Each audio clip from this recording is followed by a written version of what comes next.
একটা উৎসব মুখর নির্বাচন হয়েছে, একটা ইলেকশন থাকেনি, এটা একটা ফ্যামিলি গ্যাদারিংয়ের মতো হয়েছে। যারা প্রতিদ্বন্দ্বিতা করছে তারা দেখা যাচ্ছে একসাথে বসে চা খাচ্ছে। জিতেছে 21, হারেনি কে।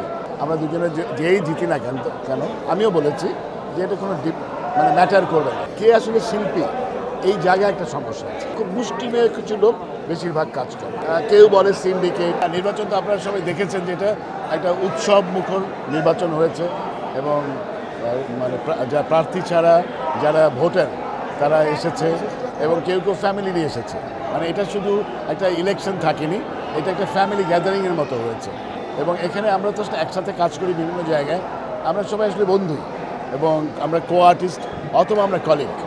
এবং সেই মানে উষ্ণ জায়গাটা ছিল যে সবাই সবার কথা চিন্তা করেছে, সবাই সবার কথা বলেছে এবং যারা প্রতিদ্বন্দ্বিতা করছে তারা দেখা যাচ্ছে একসাথে বসে চা খাচ্ছে, একসাথে বসে গল্প করছে।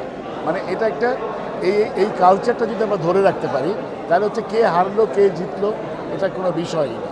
এবং আমরা তো বলি যে জিতেছে 21, হারেনি কে।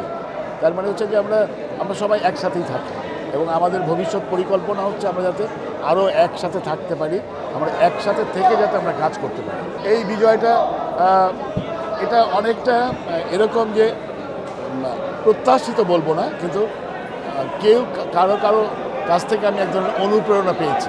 যেন আমি প্রথমে রাজি ছিলাম না ইলেকশনের জন্য, কিন্তু পরে কারো কথায় কারো বলা যেতে পারে উপদেশ, অনুরোধ, এগুলিকে আমি আমলে নিয়েছি।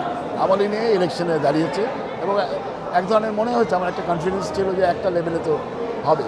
আর আমি হারলে কার কাছে হারবো? খুব বেশি হলে আব্দুল্লাহ রানার কাছে হারবো, সে তো আমার বন্ধু, ওর সাথে হারলে আমার কোনো সমস্যা নেই।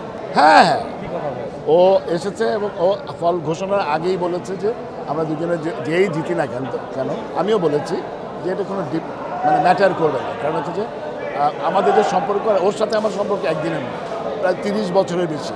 কারণ আমরা একসাথে থিয়েটার করতাম, মানে একই দলে না কিন্তু থিয়েটারে কাজ করতাম আমরা, যেহেতু টেলিভিশন এইসব কাজটাকে আমরা একসাথে অনেক করেছি। এর ফলে আমাদের ওই বন্ধুত্ব এবং ভ্রাতৃত্ব বোধ আছে। শিল্পীদের একটা ব্যাপারে আমার নিজের যে অবজারভেশন সেটা হচ্ছে স্কিল ডেভেলপমেন্ট, এখানে একটা সমস্যা আছে।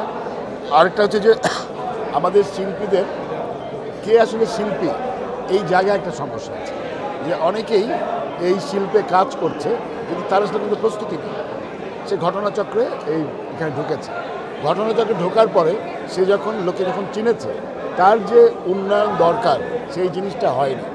আরেকটা ব্যাপার হচ্ছে যে আমাদের অনেকে অভিনয় করে কিন্তু এই যে বিশাল অভিনেতাদের এদের মধ্যে দেখা যায় যে খুব মুষ্টিমেয় কিছু লোক বেশিরভাগ কাজ করে। তারা একটা কেউ বলে সিন্ডিকেট, অথবা আমি ধরে নেই যে সম্পর্ক, এসবের কারণে কিছু মুষ্টিমেয় লোক কাজ করে। সবার কাজের স্কোপটা তৈরি হয়, অনেকে এখানে খুব ভালো থাকে, কেউ খুব খারাপ থাকে।